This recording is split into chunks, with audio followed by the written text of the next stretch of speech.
ഈശോ മിശിഹായ്ക്ക് സ്തുതിയായിരിക്കട്ടെ.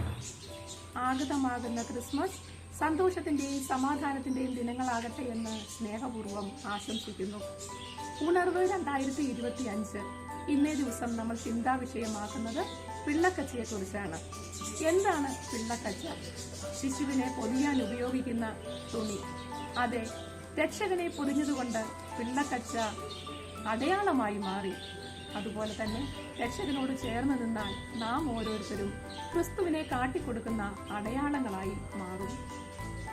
സ്വർഗത്തിന്റെ വിശുദ്ധിയിൽ നിന്നും മണ്ണിന്റെ മലിനതയിലേക്ക് ഇറങ്ങിയപ്പോൾ തന്റെ തിരുക്കുമാരനെ പൊതിയാൻ ഉപയോഗിച്ച തുണി വിശുദ്ധിയുടെ അടയാളമായി മാറി.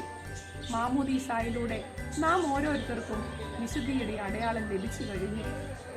തിരുസഭയാകുന്ന അമ്മ നമ്മെ ഓരോരുത്തരെയും പൊതിഞ്ഞു സൂക്ഷിക്കുന്ന പിള്ളക്കച്ചകളാണ് ഉദാശകൾ.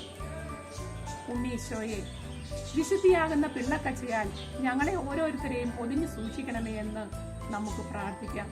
ഉണ്ണീശോ നമ്മെ ഓരോരുത്തരെയും അനുഗ്രഹിക്കട്ടെ.